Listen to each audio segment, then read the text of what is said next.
Hi! இன்னைக்கு Sunday and Saturday video தான் பார்க்க போகிறோம். நம்ம வீட்டில் பூத்த அந்திமல்லி செடியில் நிறைய விதைகள் விட்டுருந்தது.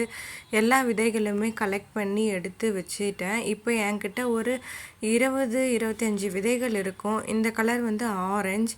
என்னோட பெங்களூர் சிஸ்டருக்கு விதை கொடுக்கலாம். அப்படியே இல்லைனாலும் இந்த செடிகள் வந்து அழிஞ்சு போயிட்டாலும் இந்த விதைகளை வச்சு இன்னொரு தடவை நம்ம புதுசாக வளர்க்க வைக்கலாம்னு சொல்லிட்டு தான் இந்த விதைகளை சேகரிக்கிற ஒரு திட்டமாக நான் பண்ணியிருக்கேன். அது மட்டும் இல்லாமல் எங்கள் வீட்டில் பூத்த ரோஜா செடிகளில் வெள்ளை ரோஜா பூக்கள் அதிகமாக இருந்தது. அதையும் நாங்கள் கட் பண்ணி வச்சுக்கிட்டோம். ஒரு 3-4 பூக்கள் இருந்ததுன்னு நினைக்கிறேன்.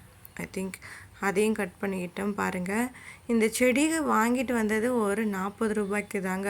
இந்த செடி பக்க கிளைகள் விட்டு நிறைய பூக்கள் கொடுத்துருச்சு. உங்களுக்கு நான் போட்ட வீடியோ பார்த்துருப்பீங்க ஏற்கனவே. நிறைய ஒவ்வொரு முறையும் 7 மொட்டுக்கள் 5 மொட்டுக்கள் அப்படின்னு நிறைய பூக்கள் கொடுத்துருச்சு. அப்புறம் வாங்கிட்டு வந்த சாமந்தி செடிகள்லேருந்து பர்பிள் சாமந்தியையும் நாங்கள் பறிச்சுக்கிட்டோம். இந்த பர்பிள் சாமந்தி வந்து இப்போது நான் இன்னும் ஒரு 5 டேஸ் கழித்து அந்த வீடியோ போடுறேன். பாருங்களேன் எந்த அளவுக்கு மாறி இருக்கு அப்படின்ட்டு.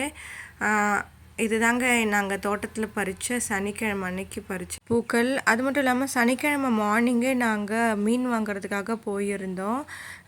மீன்கள் நிறைய ஃப்ரெஷ்ஷாக வந்து சனிக்கிழமை தான் வந்து இறங்குமே. அது ஞாயிற்றுக்கிழமையும் அவங்க சேல் பண்ணுவாங்க. ஆனால் சனிக்கிழமை தான் ரொம்ப ஃப்ரெஷ்ஷான மீன்கள் இருக்குமே. பாருங்கள், ஆக்சுவலாக நாங்கள் ஒரு 4:15 போல் கிளம்பியிருப்போம். 1 மணி நேரம் ஆச்சு நாங்கள் மீனெல்லாம் வாங்கிட்டு வர்றதுக்கு. இந்த மாதிரி மார்க்கெட்டில் போயிட்டு நீங்கள் வாங்கும்போது விலைகள் கம்மியாக இருக்கும், ஃப்ரெஷ்ஷாகவும் வாங்கிக்கலாம். எப்பயுமே நம்ம வெளியில் வாங்குறதோட இந்த மாதிரி மார்க்கெட்டில் வந்து வாங்கும்போது நமக்கு கொஞ்சம் நல்லபடியாக வாங்கிட்டு போகிற மாதிரி இருக்கும். ஒரு 1000க்கு ஒரு கட்டைப்பை நிறையா வாங்கிட்டு போயிடலாம் அப்படின்னு வச்சுக்கோங்களேன். நாங்கள் வந்துட்டு அன்றைக்கி எறாவும் நண்டு அதை தான் வாங்கலான்னு பிளானில் வந்தோமே.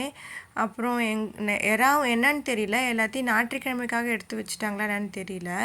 எறாவும் நண்டுகளும் கொஞ்சம் கம்மி தான். யூஸ்வலாக எல்லாமே இருக்கிற கடையிலே வந்துட்டு எறா நண்டு இல்லை. நாங்கள் வேறு ஒரு கடையில் தான் வாங்கினோம். நாங்கள் வாங்கிட்டு வந்த நண்டு செம்ம ஃப்ரெஷ்ஷாக இருந்தது. எதுவுமே வேஸ்ட் இல்லை. அது ஒரு 250க்கு 1 kg அப்படி சொல்லியிருந்தாங்க. அப்புறம் ப்ரான் 1 kg 300. அப்புறம் மத்தி மீன் வந்து 1.25 கிலோ 100 ருபீஸ் சொன்னாங்க. இதெல்லாம் வாங்கிட்டு வந்தோம். ஆனால் நாங்கள் க்ளீன் பண்ணி ஞாயிற்றுக்கிழமை காலையில் சமைக்கிறதுக்கு எடுத்து வச்சதை மட்டும் தான் நான் வீடியோ எடுத்தேன். மற்ற வீடியோ எடுக்க மறந்துட்டேன். உங்களுக்கு ஞாயிற்றுக்கிழமை காலையில் நண்டு குழம்பு செஞ்சு இட்லி வச்சு சாப்பிட்டோம். ஆஃப்டர்நூன் வந்து முள்ளங்கி போட்டு கவலை மீன் குழம்பு, கவலை மீன் வறுவல். உங்களுக்கு இந்த வீடியோ பிடிக்கும்னு நினைக்கிறேன். ஹாப்பியாக இருங்க. Bye bye. Subscribe my channel.